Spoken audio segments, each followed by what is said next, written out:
Bonjour à toutes et à tous, bienvenue donc sur le stand de l'UNICAS. Je suis Céline Bardy, je suis rédactrice en chef déléguée à Ouest France en charge des Outre-mer et donc je suis avec deux invités ce matin pour un débat qui s'intitule « Un an après le cyclone Chido à Mayotte ». Je suis d'abord avec Soraya Hilali, bonjour. Bonjour. Je vous invite à prendre le micro pour que ceux qui suivent le débat en direct puissent vous entendre. Oui, bonjour. Donc vous êtes directrice des missions transversales pour la ville de Mamoudzou, c'est ça? Est-ce que vous pouvez nous expliquer en quoi consiste votre mission? Alors, moi je suis directrice de mission transversale à la ville de Mamoudzou, rattachée directement au sein de la direction générale des services. Donc je viens en appui à sur différents sujets ou des actions, des projets transversaux en appui aux directions. Et je peux aussi être amenée à travailler sur des projets qui s'inscrivent dans le temps, sur une courte durée ou sur le moyen terme. Donc voilà. Merci beaucoup. Et donc nous sommes aussi avec Monsieur Saïd Omar Ouali, vous êtes sénateur de Mayotte. Merci d'être avec nous ce matin. On va commencer par une première question assez simple, Madame Hilali. J'ai envie de vous demander comment vont les habitants de Mamoudzou? Alors moi déjà je souhaite remercier Lucas au nom de la ville de Mamoudzou du fait que je représente cette ville et que pour moi témoigner aujourd'hui l'expérience qui est quand même assez riche humainement et territorialement suite à Chido. C'est très important parce que moi-même j'ai été mobilisée pendant Chido, j'ai été co-référente dans le CHU, centre d'hébergement d'urgence, et puis 3 semaines après, j'ai basculé en tant que co-référente de la cellule gestion des dons et denrées alimentaires. On va parler effectivement de la difficulté des agents. Alors les Mamoudzois, c'est comme ça comment on nous appelle, ils sont quand même assez désespérés parce qu'ils ne voient rien venir. Rien n'a évolué depuis Chido. Je rappelle qu'après le cyclone, la ville de Mamoudzou, les services comme les élus se sont déployés à travailler durement. Il y a eu une intervention de plusieurs architectes, de plusieurs bureaux d'études qui ont accompagné la ville. Il y a eu pas mal de dossiers qui ont été déposés au niveau de la préfecture. Aujourd'hui, on est quand même sur 38 dossiers. Il n'y a que 8 notifications qui ont été transmises à la ville sur les 8 notifications pour 2,5 millions d'euros pour une demande de subvention de 10 millions. Alors la ville de Mamoudzou, bien évidemment à travers ses habitants, sont lassés de ne rien voir avancer. Pourquoi? Parce que les maisons sont dans le même état, rien n'a changé. Il n'y a pas d'aide qui arrive. Tous les jours au niveau national, on nous promet, mais la population ne voit rien venir. Donc comment les Mamoudzois, comme l'ensemble des Mahorais, pourraient-ils être heureux et être dans l'espoir de voir la situation changer? Un an après, c'est très compliqué et c'est difficile. Merci beaucoup. Monsieur Omar Ouali, est-ce que le témoignage de Madame Hilali, c'est quelque chose aussi que vous retrouvez chez les élus que vous représentez au Sénat? Écoutez, d'abord, merci de cette invitation. Et je le dis toujours, je suis Saint Thomas. Je ne crois que ce que je vois. Et qu'est-ce que je vois quand je viens à Mayotte? Le désespoir. Qu'est-ce que je vois quand je viens à Mayotte? Des enfants qui n'ont que 2 heures de cours par jour. Qu'est-ce que je vois? C'est toujours pas d'eau pendant 4 jours. Qu'est-ce que je vois? Des maisons toujours bâchées et que nous sommes pendant la saison des pluies. Donc évidemment dire que tout va bien, c'est faux, alors que nous avons voté 3 lois.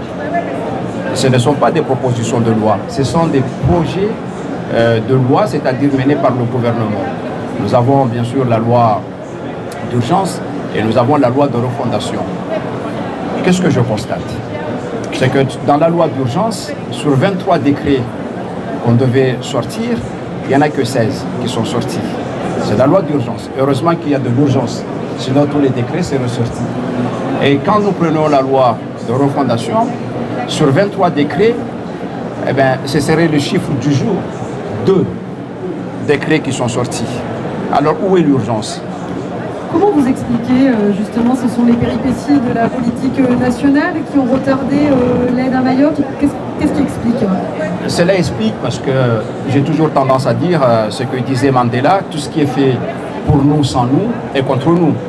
C'est-à-dire qu'on a fait ces lois sans qu'on nous écoute réellement ce que les Mahorais veulent. On n'a pas écouté les élus locaux, mais on s'est mis ici à Paris en disant, bah, écoutez, nous connaissons Mayotte et que nous allons faire comme nous, on fait ici. Non, c'est pas ça. Il y a des élus qui sont élus, qui sont là. Eux, ils étaient là pendant Chilo et ils savent ce qui se passe. Donc, il aurait fallu peut-être faire avec nous, mais ce que j'ai constaté dans ces lois, tout a été fait sans nous. Et donc, on voit le résultat aujourd'hui qu'on a du mal à mettre en œuvre ces lois. Madame Hilali, je reviens vers vous. Vous en avez parlé, vous en avez dit un petit mot tout à l'heure. Pour les agents aussi de la ville comme vous, ça a été une période extrêmement difficile. Hier, à la journée des Outre-mer, une élue témoignait en disant quelques heures après Chilo, alors que j'étais moi-même sidérée par l'événement, j'ai fait face à une foule d'habitants qui demandaient sa mise à l'abri. Alors qu'elle était elle-même aussi victime, elle s'est retrouvée en position d'aidante, entre guillemets. Comment vont les agents aujourd'hui? Est-ce que vous pouvez témoigner un petit peu de votre expérience à vous aussi? Alors, 11 mois après Chilo, comme la population, les agents de la ville de Mamoudzou sont aussi dans une situation très inconfortable. Nous travaillons en mode très dégradé. Je prends l'exemple du bâtiment du CCAS qui est complètement délabré, qui a été fortement impacté, où les agents aujourd'hui se trouvent localisés au sein du hall de l'hôtel de ville. Il a fallu là récemment acheter des paravents pour leur donner un peu d'intimité pour pouvoir travailler dignement et pouvoir recevoir la population, puisque quand même le CCAS, première mission, c'est le social. Donc comment les agents pourraient-ils travailler dans de meilleures conditions si eux-mêmes déjà ils sont pas installés confortablement? Les agents, il n'y a pas que le CCAS, on a plusieurs bâtiments, l'hôtel de ville, les mairies annexes, les MJC, pas mal de bâtiments communaux qui sont dans une situation vraiment délabrée. On attend quand même l'arrivée des subventions de l'État. Monsieur le sénateur a parlé de différentes lois qui sont prévues, de ces projets de loi, on ne voit rien venir. Oui, nous les agents de la ville de Mamoudzou, on est dans le désespoir. Le désespoir, c'est vraiment le mot. Vous me demandez comment vont les agents de la ville de Mamoudzou, mais tout à l'heure, monsieur le sénateur a parlé de l'éducation. 2 heures de cours par jour pour certains enfants, c'est rien du tout. À la ville de Mamoudzou, quand même, on avait fait pas mal. Il y a eu pas mal d'efforts qui étaient quand même déployés pour aller sur, parce qu'on ne peut pas endiguer la rotation scolaire. Aujourd'hui, les écoles de Mamoudzou, on est à 95% de rotation.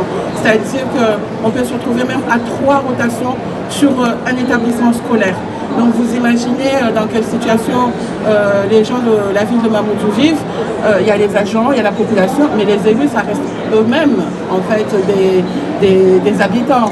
Est-ce qu'il y a des défections parmi les agents Ah oui, juste après Chilo, on a eu quand même la direction des ressources humaines, l'énergie aussi de certains collègues qui ont intégré certaines cellules, qui ont beaucoup travaillé avec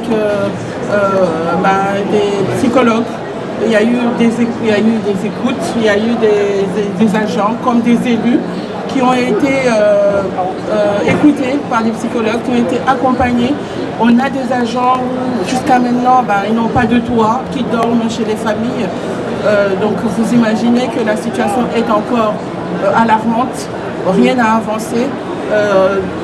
Dans quelques semaines, on sera en décembre, 1 an après, on est en pleine saison de pluie, la peur au ventre. On se dit, mais est-ce qu'il n'y aura pas un autre cyclone? On voit quand même des pluies qui arrivent et qui sont torrentielles. Donc il y a de l'inquiétude. Il y a une inquiétude qui est là, qui est grandissante. Voilà. Merci beaucoup. Monsieur Omar Wali, sur la concrétisation des aides, il y a eu des aides votées par l'État, il y a eu un élan de générosité aussi de collectivités de l'Hexagone et même des Françaises et des Français qui ont donné à des associations pour la reconstruction de Mayotte. Où est-ce qu'on en est de l'arrivée de ces aides sur le terrain? Est-ce que ça se concrétise? Alors, pour résumer ce que vous dites, il suffit de reprendre la question qui a été posée au gouvernement par la sénatrice RDPI et qui a été nommée parlementaire en mission à Mayotte, c'est-à-dire c'est elle qui devait travailler pour la préparation de toutes ces lois. Eh bien, cette question m'étonne. Ça ne marche pas. La question m'étonne parce que c'est elle qui devait nous dire ce qui a été fait. Et elle a fait une question au gouvernement très alarmante en disant rien ne va. Les collectivités attendent toujours ce qu'on avait promis. La population est en détresse. C'est pas moi qui le dis, parce que si c'était moi qui l'avais dit, on aurait dit c'est toujours Seyd Omar Wali, le contestataire, qui n'est jamais content. Évidemment, il m'arrive parfois d'être très content quand les choses vont. Mais là, les choses vont très mal. Alors, les aides. Moi, je tiens franchement à remercier la population française, notre population, qui a eu un élan de solidarité incroyable pour notre collectivité.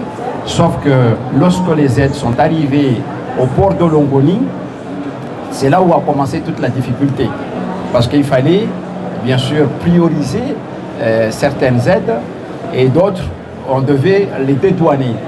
Vous vous rendez compte, une population complètement dans le désespoir, on vous envoie de l'aide, vous voyez que l'aide est là, mais vous ne pouvez pas aller les chercher parce qu'on vous demande de payer des sommes importantes.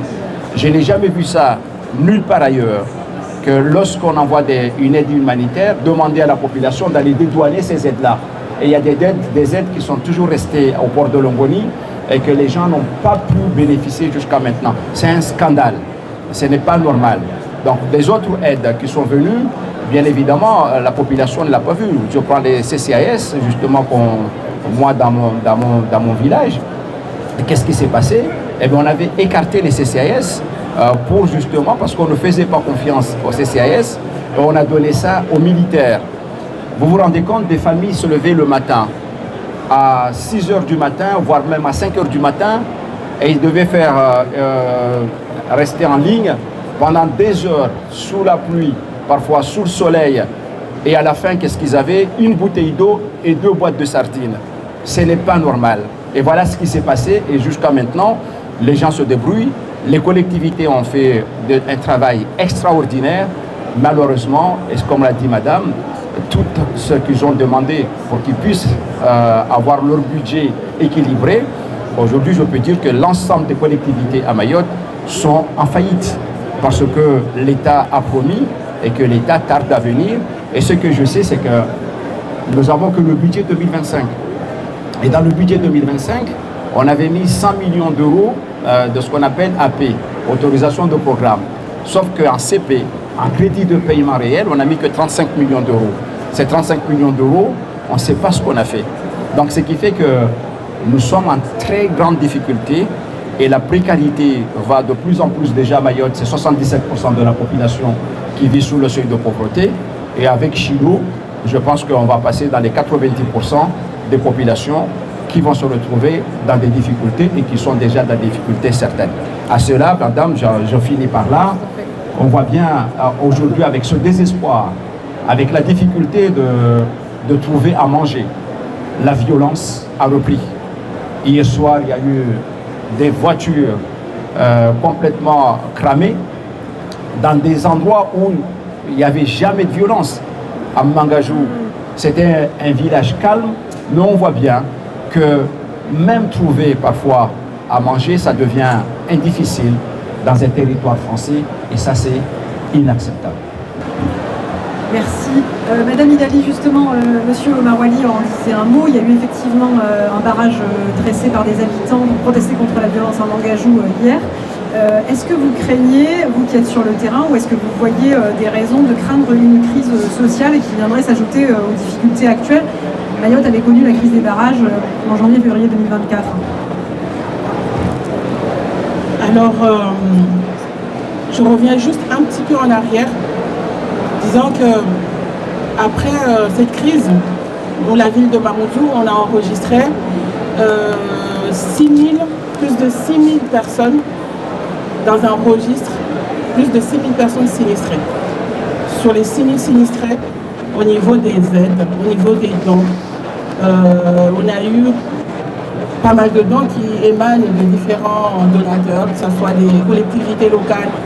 On remercie la ville de Saint-Pierre, de Saint-Louis, de La Réunion, la Cayenne, des entreprises privées locales, des associations qui se trouvent ici en métropole et qui viennent aussi, des aides qui viennent de partout, qui sont arrivées au niveau de Mayotte et comme a dit le président sénateur, qui sont restés au port de Longoni, ont demandé aux collectivités de dédouaner ces aides.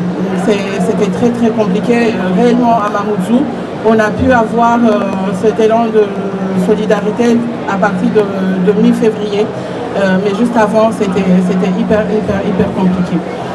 Bien évidemment, avec une forte précarité sociale, quand on n'a rien, avec les cris d'alarme qui ont été lancés à plusieurs reprises, la population a faim, la population a besoin d'accompagnement et effectivement les violences ont repris de plus belle. On ne va pas sans dire, la ville de Mamoudzou, tous les jours, quasiment tous les jours, il y a des agressions, des jeunes qui sont agressés, qui sont tués carrément, des voitures, là le sénateur parle de Mangajou, d'un village bien reculé de Mayotte, mais on va dire que c'est le lot, le quotidien de la ville de Mamoudzou. On aurait aimé en fait que la situation puisse changer. L'État, il est où? Je le disais tout à l'heure, sur 38 dossiers déposés à la préfecture, mes collègues sont derrière tous les jours, ils le disent, sur 38 dossiers pour une demande de subvention de 10 millions d'euros, 10 millions. L'État, la préfecture de Mayotte, pour le budget 2025, a axé la priorité sur les écoles, les déchets, le ramassage des déchets. Mais les écoles, on en est où? Sur 8 notifications qu'ils nous ont envoyées, 0 € versé, 0 €. Comment on va s'en sortir? Là, je ne parle pas à la place des élus, je parle à la place des cadres qui travaillent sur des dossiers tous les jours, au quotidien, où derrière il y a la pression de la population et elle est désespérée, cette population, et elle ne croit plus en la voix des élus, mais non plus à l'État. Donc oui, il est en détresse. Et la violence a repris de plus belle. La violence n'a jamais eu de solution. En fait, que ce soit, les services de l'État n'ont jamais eu de solution pour juguler cette violence à Mayotte.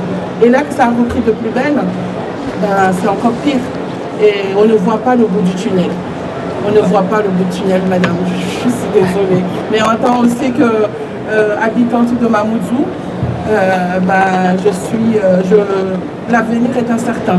Il y a beaucoup de Mahorais, beaucoup de gens de Mamoudzou qui sont partis. Les écoles, à la rentrée, c'est là où, lors de la reprise en fait, des cours, on a constaté qu'il y a beaucoup d'enfants qui manquaient dans les écoles. Beaucoup d'enfants.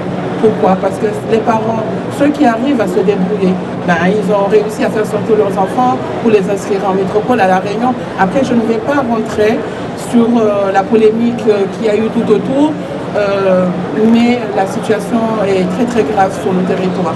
Un an après, il va y avoir des commémorations ici et là, mais se féliciter de ce qui se passe, on est très très loin, malheureusement.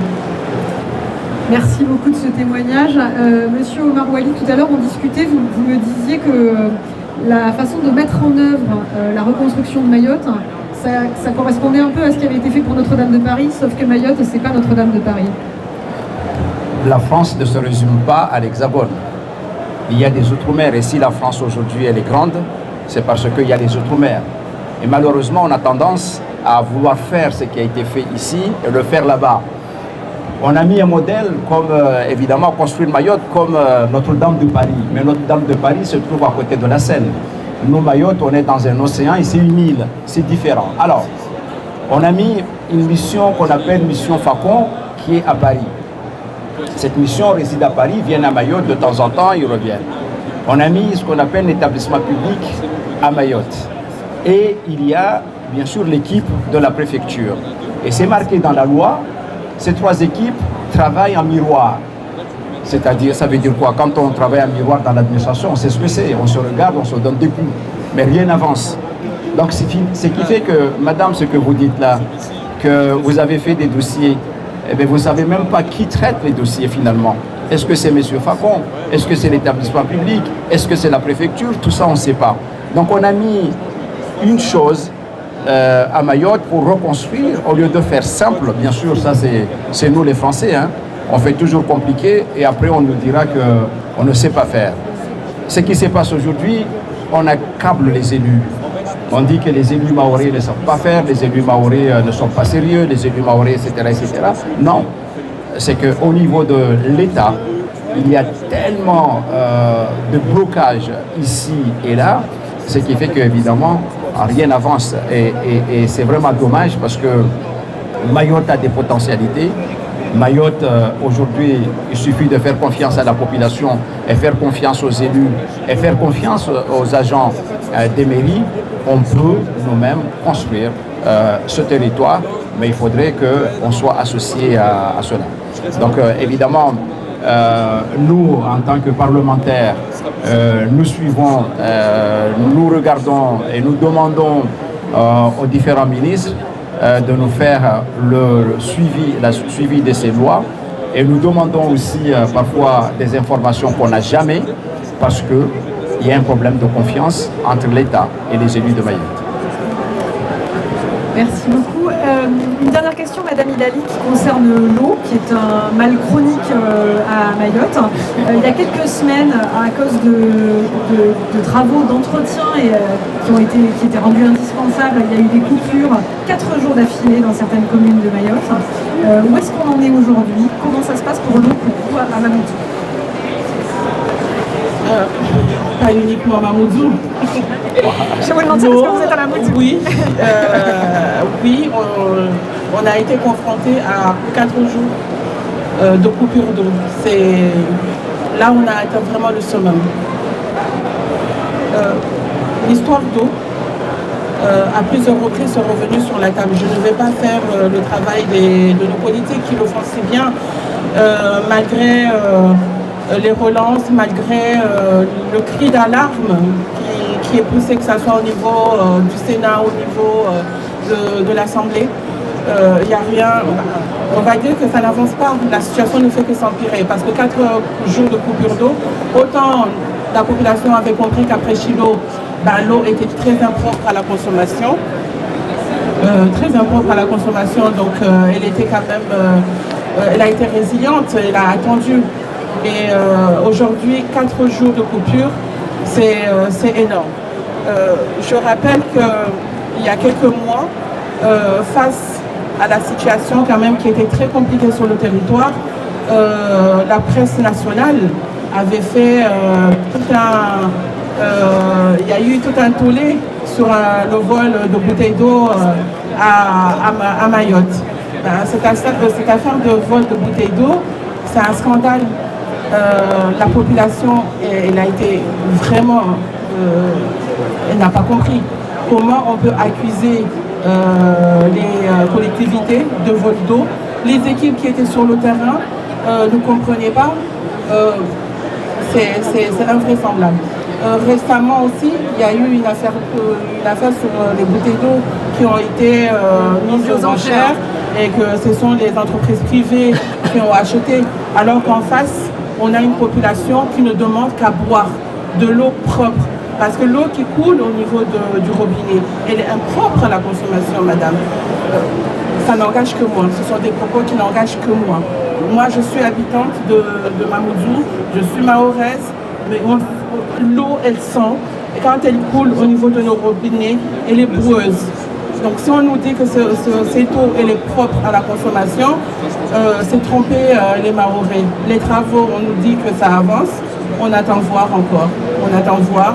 Pendant ce temps, le Mahorais souffre, le Mahorais a soif. Voilà, madame. Juste pour rappeler, monsieur le sénateur a parlé tout à l'heure des politiques qui sont accablées parce que, bon, oui, ça n'avance pas, les aides n'avancent pas. La ville de Mamoudzou, face à l'inertie des services de l'État, elle a contracté 17 millions d'euros auprès de la CDC pour payer les factures des travaux qu'elle a engagés après Chilo. Donc vous réalisez, si les collectivités doivent rester les bras croisés, attendre que les aides financières arrivent, on ne s'en sortira pas, les collectivités ne vont jamais se mettre debout. Mamoudzou, face à la situation qui est assez compliquée, elle demeure, elle reste debout. Voilà, madame. Et franchement, mention spéciale à tous les cadres de la ville de Mamoudzou. Et merci beaucoup à nos élus qui nous accompagnent et qui comprennent aussi que les agents sont aussi une source de mobilisation et qui se donnent vraiment tous les jours pour faire avancer aussi nos territoires. Merci. Merci. Monsieur Marouane, une dernière question pour vous. Madame Idali disait les Mahorais souffrent. L'UNCAS a sorti lundi une enquête qui disait que 4 jeunes sur 10 en Outre-mer souffrent de dépression. Mayotte n'est évidemment pas épargnée par le phénomène et fait partie des départements qui sont les plus touchés.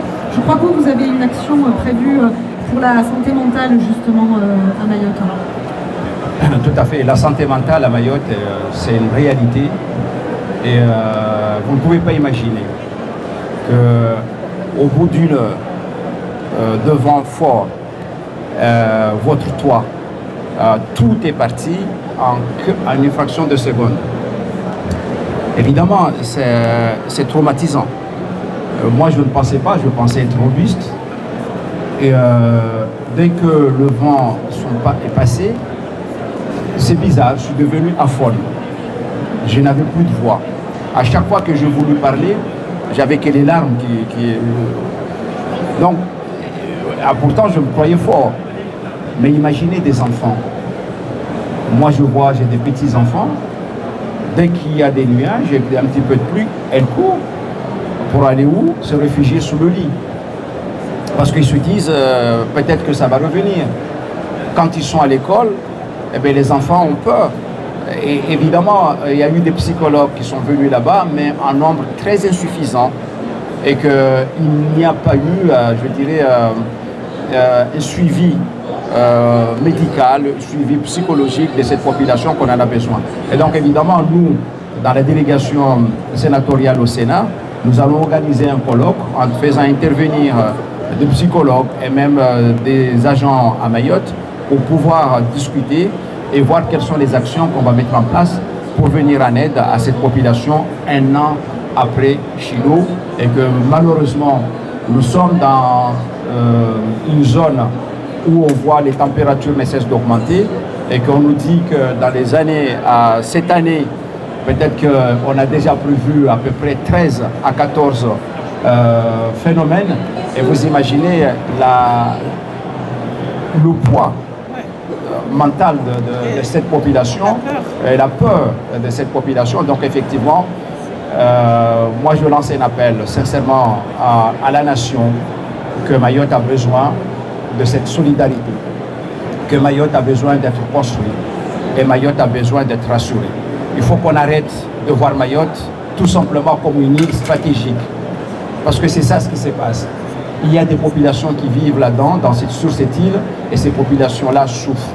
Il faut que, absolument, avant, nous sommes déjà peut-être trop tard, c'est déjà trop tard parce que la saison des pluies est là, et nous allons avoir de plus en plus des gens dépressifs, et la violence, malheureusement, n'est pas derrière nous, et la violence est devant nous, hélas, et je pense que, Madame la ministre, la nouvelle, parce que nous avons compté tellement des ministres des Outre-mer qu'on ne connaît plus leur nom. À chaque fois, il y a toujours des ministres qui arrivent et qu'à chaque fois, ils nous disent qu'on ne connaissait pas le dossier, mais le dossier de Mayotte, on en a tellement parlé ici au niveau national qu'il faut absolument agir, sinon on va droit à des situations très compliquées et des situations très violentes, ce qu'on ne le souhaite pas. Merci beaucoup à tous les deux. Merci Madame Hilali, merci Monsieur Omar Fawali. Très bonne journée à toutes et à tous. Au revoir.